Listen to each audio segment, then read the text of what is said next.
हरि ओम, जय श्री कृष्ण, राधे राधे। बंस ओ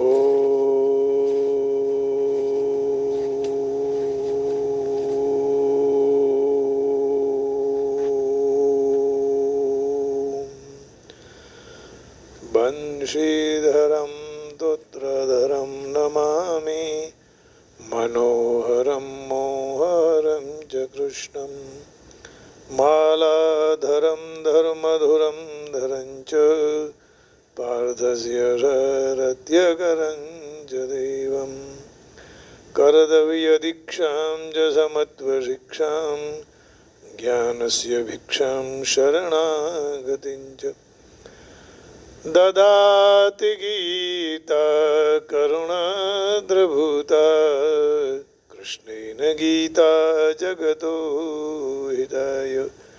श्रीमद् भगवद गीता जी अध्याय 11वां और श्लोक है 33वां। आइए चिंतन करेंगे और भगवान से निवेदन करेंगे कि हम पर कृपा हो। पूर्व श्लोक में भगवान ने ये कहा था कि तू यदि किसी को नहीं मारेगा, युद्ध नहीं करेगा और प्रतिपक्षी योद्धा नहीं रहे, ऐसी स्थिति में अर्जुन को क्या करना चाहिए। इसके उत्तर में भगवान 2 श्लोक में उत्तर देते हैं। तू यदि नहीं मारेगा तो प्रतिपक्षी रहने वाले नहीं है, तो फिर तू निमित्त तो बन जा। हा? तो निमित्त तो बनना चाहिए ना, अच्छे काम में निमित्त बनने में कोई दिक्कत नहीं है। आइए, तस्मात्त्वमुत्तिष्ठ यशो लभस्व, जित्वा शत्रुन् भुङ्क्ष्व राज्यं समृद्धं, मयैवैते नियताः पूर्वमेव, निमित्तमात्रं भव सव्यसाचिन्। दोबारा, तस्मात्त्वमुत्तिष्ठ यशो लभस्व, जित्वा शत्रुन् भुङ्क्ष्व राज्यं समृद्धं, मयैवैते नियताः पूर्वमेव, निमित्तमात्रं भव सव्यसाचिन्। 11वां अध्याय का 33वां श्लोक है 33। प्लीज इसका चिंतन कीजिए, बार बार याद कीजिएगा। तस्मात्त्वमुत्तिष्ठ यशो लभस्व, जित्वा शत्रुन् भुङ्क्ष्व राज्यं समृद्धं, मयैवैते नियताः पूर्वमेव, निमित्तमात्रं भव सव्यसाचिन्। इसलिए कहा कि तस्मात्त्वम् उत्तिष्ठ, तुम युद्ध के लिए खड़े हो जाओ और यशः लभस्व, यश प्राप्त कर लो। शत्रुन जित्वा, शत्रुओं को जीतकर धन धान्य से समृद्ध होकर राज्य को भोग करो, राज्य का भोग करो। भुङ्क्ष्व राज्यम एते एव पूर्वम मया एव निहिताः, ये तो सब पहले से ही मरे हुए हैं। हे सव्यसाचिन, सव्यसाचिन माने ऐसा डाबा अर्थ होता है, लेफ्ट।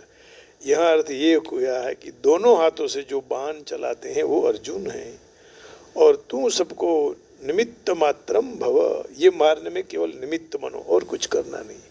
इस संसार में हम भी ये सब कुछ कर रहे हैं, कथा का, सत्संग का, प्रवचन का, ये सब केवल निमित्त ही बनना है। बाकी करने वाला वही है, कराने वाला वही है। मारने वाला भगवान, तारने वाला भगवान, हे मारने वाला भगवान, तारने वाला भगवान। लेकिन उठना तो पड़ेगा ना। तस्मात्त्वम् उत्तिष्ठ यशः लभस्व। हे अर्जुन, अब तुमने देख ही लिया है कि तेरे बिना मारे ही प्रतिपक्ष नहीं बचेंगे, तो फिर तुम कमर कस के खड़े हो जाओ, क्योंकि तुम्हें यश मुफ्त में मिल रहा है। तात्पर्य ये हुआ कि ये सब होने वाला है। भवितव्यानां द्वाराणि भवन्ति सर्वत्र, कालिदास जी ने कहा अभिज्ञान शाकुंतल में कि जो होने वाला है होने वाला है, कोई उसको रोक नहीं सकता, है ना। तो काल को भी नहीं रोक सकते, काल चक्र को भी हम रोक नहीं सकते, जो होगा ही होगा ही। तो मैं इसको आपको प्रत्यक्ष सब दिखा दिया। अभी तो युद्ध नहीं करेगा तो अपकीर्ति होगी, युद्ध करेगा तो मुफ्त में यश मिलेगा, और लोग भी कहेंगे कि अर्जुन ने विजय प्राप्त कर लिया। यशः लभस्व कहने का भाव यही है कि यश की प्राप्ति होते ही यदि तुम अभिमान में आ गए तो वाह मैं विजय प्राप्त कर लिया, परंतु ऐसा समझकर जिस तरह प्रतिपक्षी मेरे द्वारा मारे गए हैं उसी तरह यशपण जो प्राप्त होने वाला है उतना ही प्राप्त होगा। जो तू यश को अपने पुरुषार्थ से प्राप्त हुआ मानकर राजी हुआ तो तुम फल में बंधे जाओगे, बंधन होगा। ये करने वाले भी भगवान, कराने वाले भी भगवान, और फल के बंधन में आ गए तो फिर मुक्ति होने वाली नहीं है। जो हो रहा है अच्छा हो रहा है, जो होगा अच्छा होगा, जो हुआ अच्छा हुआ। तो तीनों काल में जब भगवान की माया से हो रहा है तो फले सक्तो निबध्यते, ये फल में तुम यदि बंध गए तो फिर छूटने वाले नहीं हो। और ये बंधन में से मुक्ति के लिए तो इतना हम सब प्रयत्न कर रहे हैं, तो फिर बंधन में क्यों आना चाहिए, है ना। इसलिए यहाँ कहा कि फले सक्तो निबध्यते, फल में जो आसक्त होता है वो उसका बंधन हो जाता है, बंधन में आ जाता है। युक्त कर्म फलम त्यक्त्वा शांतिमाप्नोति नैष्ठिकम् अयुक्त कामकारेण फले सक्तो निबध्यते। तो भगवान अन्वय और व्यतिरिक्त से यहाँ कर्मयोग के महिमा का वर्णन करते हैं। कर्मयोगी कर्मों के फल को त्याग कर नैष्ठिकी शांति प्राप्त करते हैं। फल की इच्छा मत रखो, ये इच्छा होती है लेकिन इतना ही मिले ये मत करो, मिलेगा जरूर फल, और देने वाला तो वही है। परीक्षा देने के लिए जाना है तो ये मत सोचो कि भगवान परीक्षा देंगे, नहीं, मेहनत आपको करना है, लिखना भी आपको है, लेकिन फल की आशा भी रखनी है। लेकिन फल कैसे, कितना, कहाँ, वो सब उनके हाथ में रख दो। यदि समझो कि आप सोचेंगे कि मुझे 50% फल मिल जाए, लेकिन भगवान को देना था 100%, आपने मांगा 50। इसलिए मांगने में कभी भी गलती मत करना। वो ज़्यादा देने वाला हो तो फिर कम कर देगा ना, इसलिए मांगो मत, वो देंगे वही ले लो। भगवान को बोलना आप जो देंगे वही मुझे स्वीकार्य है। तो कर्मों के फल को त्याग कर नैष्ठिक ही शांति प्राप्त होती, परंतु सकाम मनुष्य कामना के कारण फल में आसक्त होकर निबध्यते, बद्ध जाता है, बंधन में आ जाता है। तो ऐसा नहीं करना है अर्जुन। तात्पर्य ये हुआ कि लाभ हानि जस अपजस ये सब प्रभु के हाथ हैं। रामायण में भी इसके लिए चौपाई है ना, जन्म मरण जप अपजस हानि लाभ जन्म मरण जस अपजस विधिया। भगवान क्या कहे हूँ बिलखि मुनिनाथ, हानि लाभ जस अपजस हानि ला जन्म मरण हानि लाभ जस अपजस जन्म मरण विधिया। भगवान के हाथ में। तो इसलिए मनुष्य फल के साथ अपना संबंध जोड़ना नहीं, जो होने वाला ही है। जित्वा शत्रुन भुंक्ष्व राज्यम समृद्धम। अब समृद्ध राज्य में दो बातें आती हैं, राज्य निष्कंटक होता है और विघ्न वाला, कोई भी शत्रु विरोध पक्ष भी न रहे, उसको समृद्ध कहते हैं, है ना। ऐसा राज्य का तुम भोग करो। तो ये भगवान के आशीर्वाद मिल गए। अब दूसरा, राज्य धन धान्य से संपन्न है और प्रजा के पास गुण खूब संपत्ति है, हाथी घोड़ा गाय गैया, जमीन मकान जलाशय आदि सब वस्तु भरपूर है, प्रजा को खाने के लिए भरपूर अन्न है। तो ये दो प्रकार के राज्य समृद्धशाली और पूर्ण माने जाते हैं। तो भगवान अर्जुन को कह रहे हैं कि शत्रुओं को जीतकर तू ऐसे निष्कंटक और धन धान्य से संपन्न राज्य को भोगो। यहाँ राज्य को भोगने का अर्थ है अनुकूलता का सुख भोगने का नहीं है, परंतु ये अर्थ है कि साधारण लोग जिसको भोग मानते हैं वह राज्य को भी અનાયાસ પ્રાપ્ત કરી લે, તે રાજ્યને પણ અનાયાસ પ્રાપ્ત કરે, બધા લોકોને પણ મળી જાય. મયૈ વૈતે નિયતા પૂર્વમેવ, तो तुझे मुफ्त में यश और राज्य किस तरफ प्राप्त होगा? उसका कारण यहाँ जितने योद्धा हैं ये सारे का आयुष्य समाप्त हो चुका है, काल रूप मेरे द्वारा यह पहले से ही मर चुके हैं. निमित्त मात्रम भव सव्यसाचिन, दाएं हाथ से बाण चलाने वाले के कारण इसको दाया और बाया दोनों हाथों बड़े बाण चलाने के कारण अर्जुन का नाम सव्यसाचिन था. उभौ में दक्षिणौ पाणि गांडीवस्य विकर्षणे, तेन देव मनुष्येषु सव्यसचिति मां विदुः.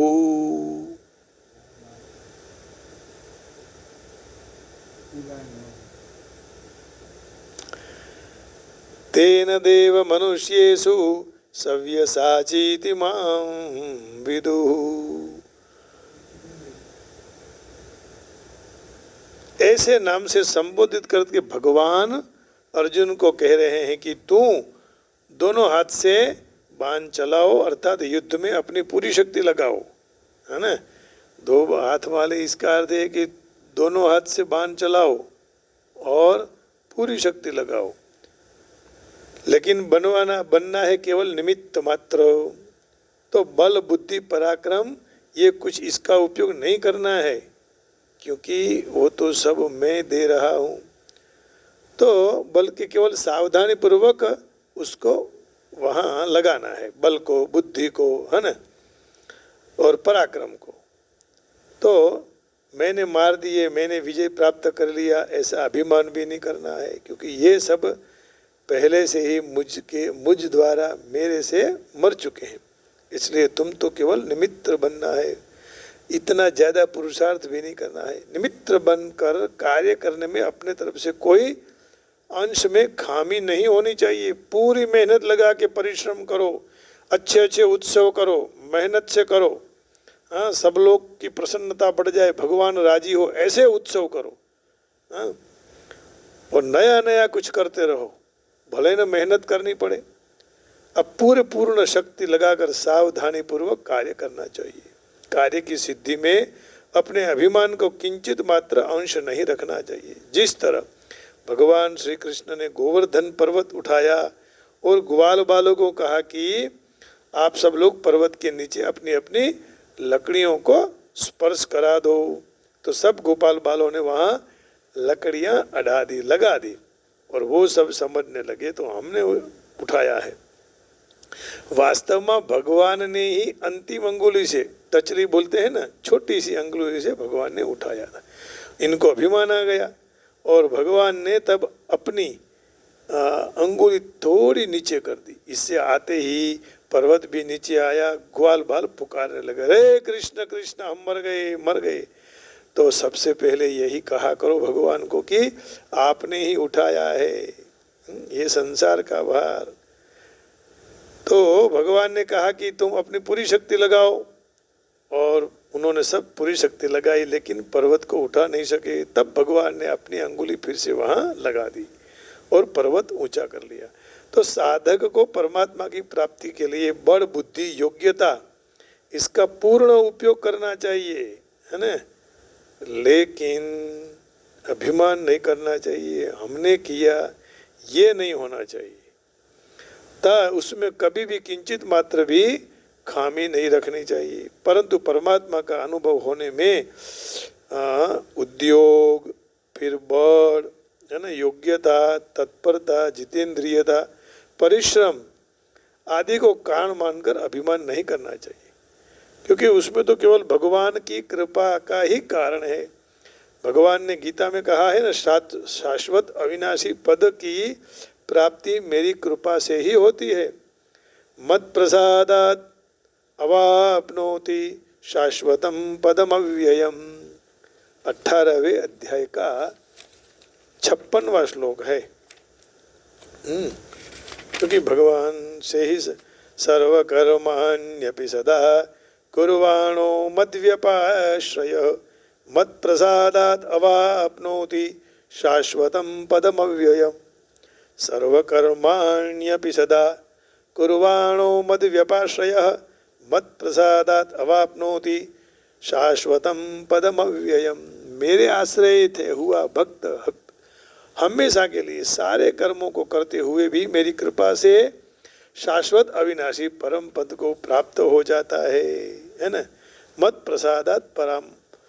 प्रसादात अवाप्नोति शाश्वतम पदम अव्ययम सर्वकर्माण्यपि सदा कुर्वाणो मद्व्यपाश्रय मत प्रसादात अवाप्नोति। तो रामायण में भी लिखा है कि भगवान मात्र भक्त का आश्रय देखते हैं, उनके दोष को नहीं देखते हैं। ये यथा माम प्रपद्यन्ते तांस तथैव भजाम्यहम्। यदि राक्षस हो, राक्षस भगवान को भजने लगे तो भगवान उसकी भी रक्षा करेंगे। रहति न प्रभु चित चूकी किए की करत सुरतिशय बारहिए की। बालकांड में कहा रहति न प्रभु चित चूकी किए की करत सुरतिशय बारहिए की। अब उत्तरकांड में जनयव गुण प्रभु मानन काऊ दीन बंधु अति मृदुल स्वभाव। भगवान का मृदु स्वभाव है ना। जनयव गुण प्रभु मानन काऊ दीन बंधु अति मृदुल स्वभाव। जनयव गुण प्रभु मानन काऊ दीन बंधु अति मृदुल स्वभाव। एक बान करुणा निधान की। अरण्यकांड सो प्रिय जाके गति नान के। एक बानी करुणा निधान की सो प्रिय जाके गति नान की। मद व्यपाश्रय का मेरा विशेष आश्रय अर्थात अनन्य आश्रय, दूसरे जिसमें दूसरे किसी का किंचित मात्र भी आश्रय न हो। एक बानी करुणा निधान की, एक बानी करुणा निधान की सो प्रिय जाके गतिन आन के। सो प्रिय जाके अतिन अतिन गतिन आन की।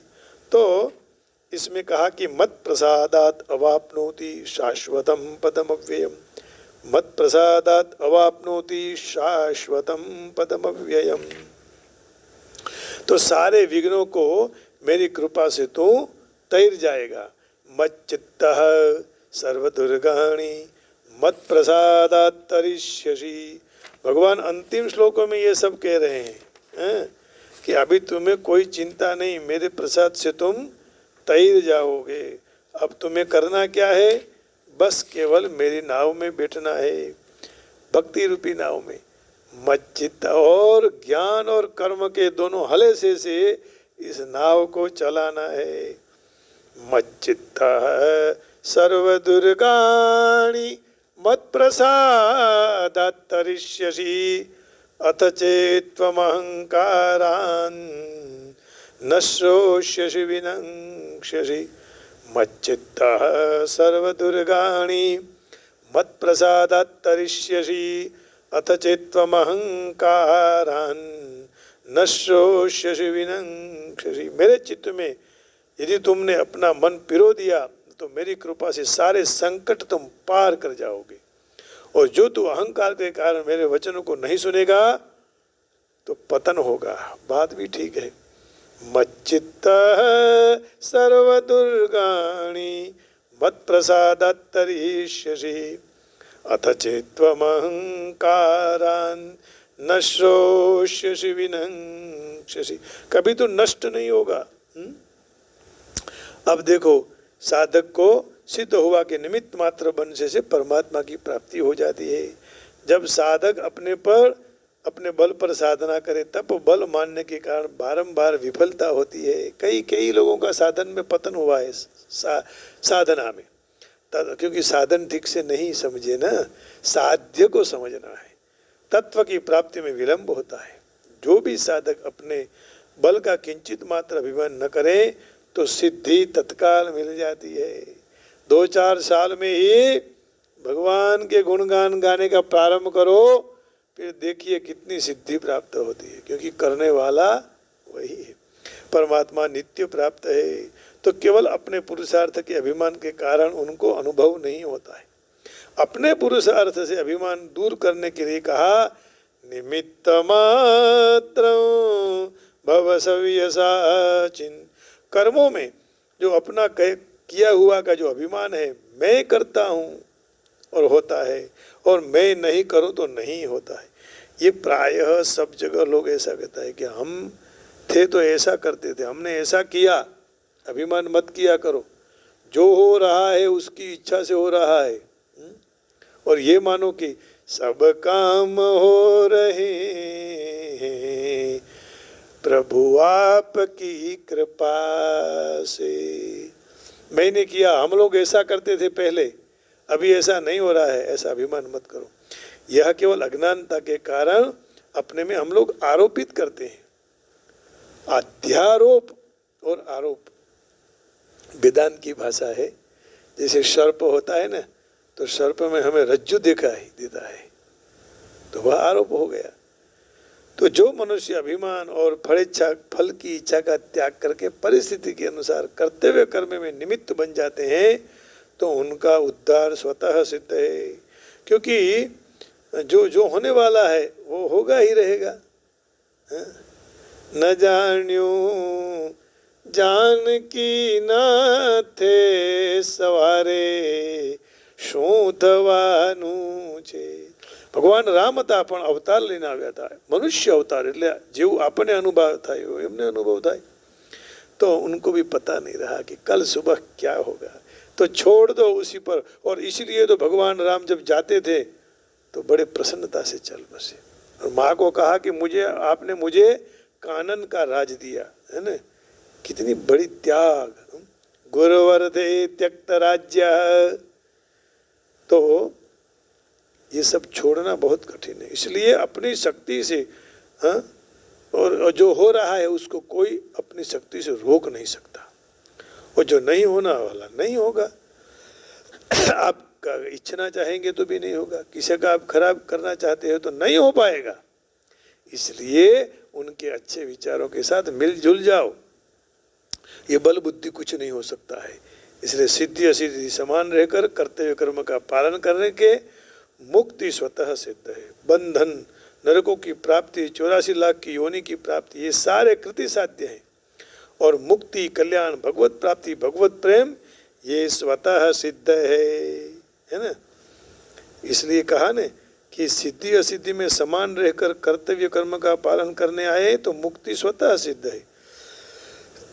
और बंधन, नरकों की प्राप्ति, 84 लाख योनियों की प्राप्ति, ये सब कृति साध्य है।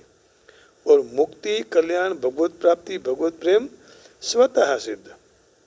तो निमित्त मात्रम भवे सव्यसाचिन। इसका अर्थ है कि तुम केवल मात्र नाम के लिए कर्म करो, बल्कि अभिप्राय यही है कि अपनी पूरी शक्ति लगा दो, परंतु अपने को कारण कर्ता मत मानो।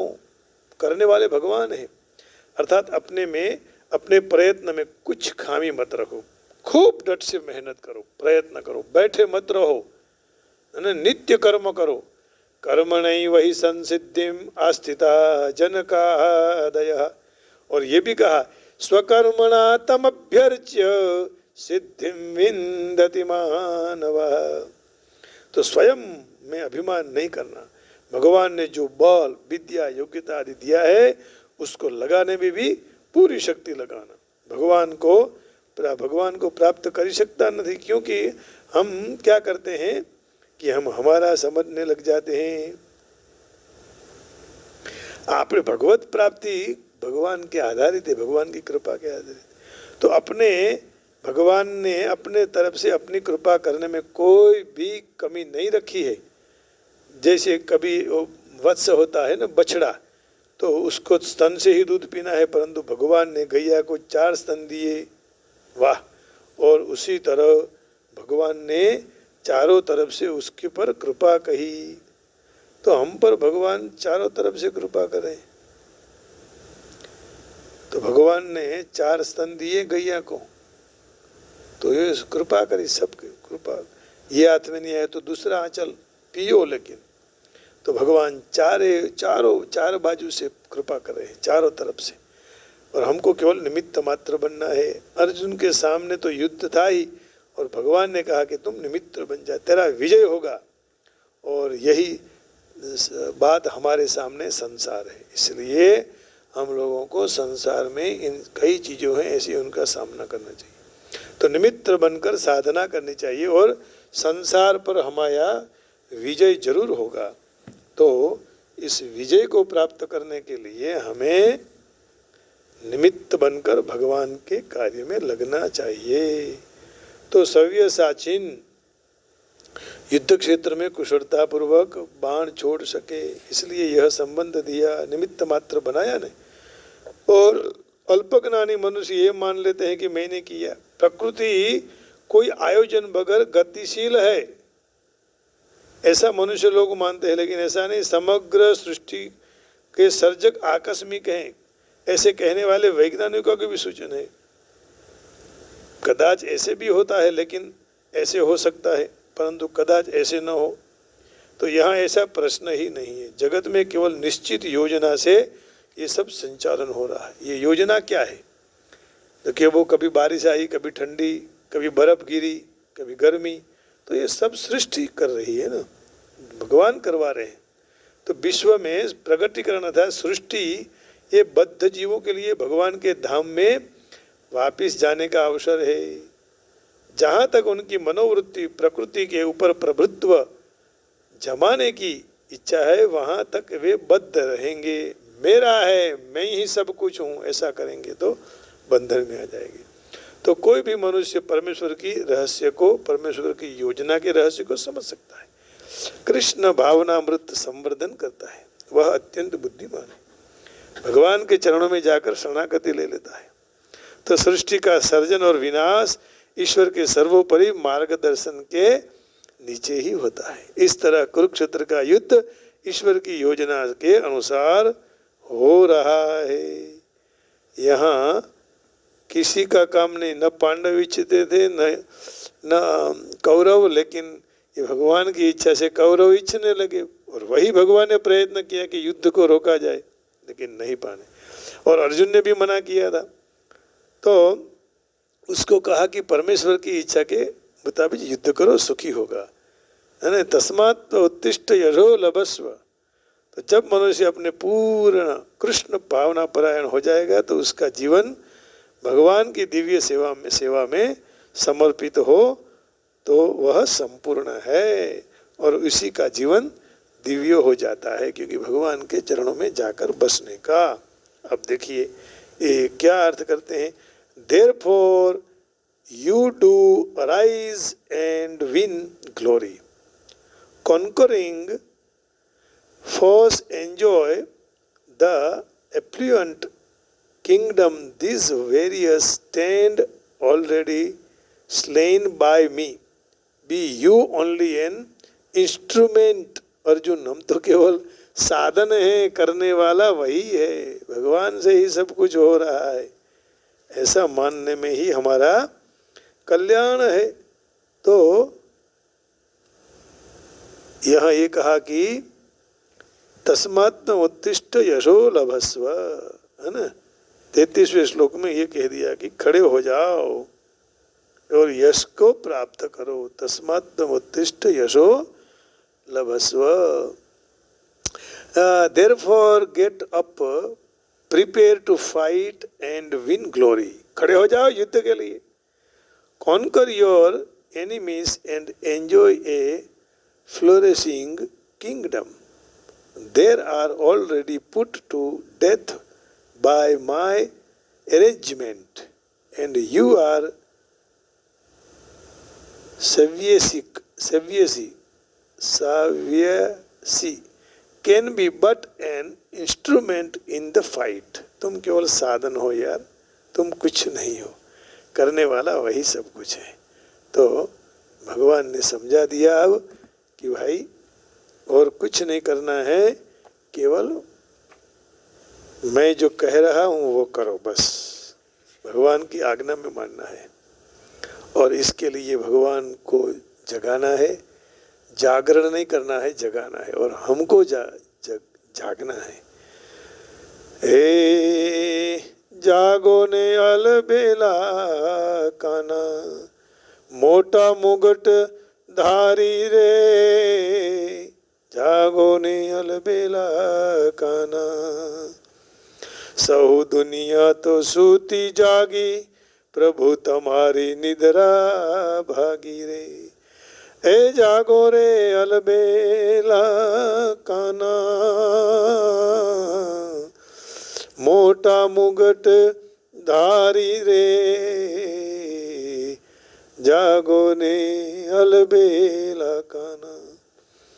गोकुળ નામની ગાયો છૂટી, વણજે કરે છે વેપારી રે, દાતણ કરો એ આદિ દેવા, મુખ ધોવો ને મોરારી રે, જાગો રે એ અલબેલા કાના।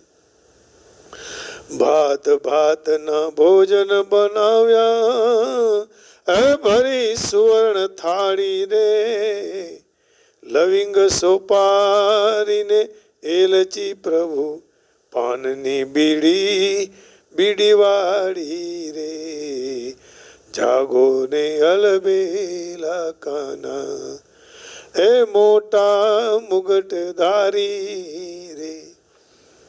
પ્રીત ખરી ખાય પરસોત્તમ, ખવડાવે હે જીવ રજની નારી રે, કંસનો તમે વંશ કાઢી, માસી પૂતના મારી રે। પાતાળે જઈ કાળી નાગ નાથ્યો, અવળી કરી અસવારી રે, મીરા કહે પ્રભુ गिरधर ना गुण, चरण कमल बलि हारी रे, चरण कमल बलिहारी रे। जागो ने ऐ जागो, जागो जागो ने अलबेला काना, मोटा मुगट धारी रे, मोटा मुगट धारी रे। जागो ने ए जसोदाना जया, मोटा मुगट धारी रे, मोटा मुगट धारी रे। निकुंज में बिराजे घनश्याम राधे राधे, निकुंज में बिराजे घनश्याम राधे राधे, शांति निकेतन में बिराजे घनश्याम राधे राधे, वर्जिनिया में बिराजे घनश्याम राधे राधे, रौनक में बिराजे घनश्याम राधे राधे, केव स्प्रिंग में बिराजे घनश्याम राधे राधे, राधे राधे राधे श्याम श्याम राधे, राधे राधे श्याम श्याम घन श्याम, श्याम घन श्याम राधे राधे राधे श्याम, श्याम श्याम श्याम श्याम श्याम घन श्याम, श्याम राधे राधे राधे श्याम,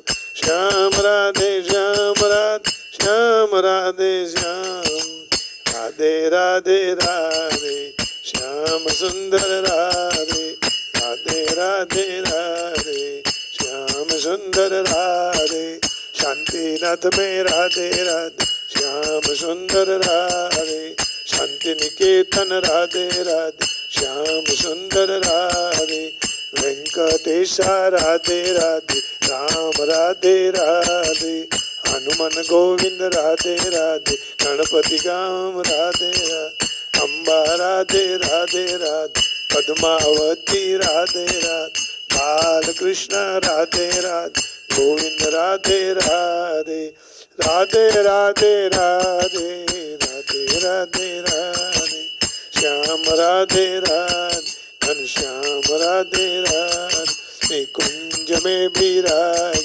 घनश्याम राधे राधे, कुंज में विराज, घनश्याम राधे राधे, भक्तो नारदय में विराजे, श्याम राधे राधे, श्याम राधे राधे, सौ नरदय में वालो विराजे, श्याम राधे राधे, माँ बाहिरा वाड़ी सौ नारदय में विराजे, शिवजी नारदय में तो राम प्रभु विराज, नारायण नारदय में लक्ष्मी जी विराजे, श्याम राधे राधे, घनश्याम राधे राधे, श्याम राधे राधे, घनश्याम राधे राधे। बोलो श्री राधावर कृष्णचंद्र भगवान की जय। सबको जय श्री कृष्ण। आप सबके हृदय में बैठे हुए, निकुंज में विराजमान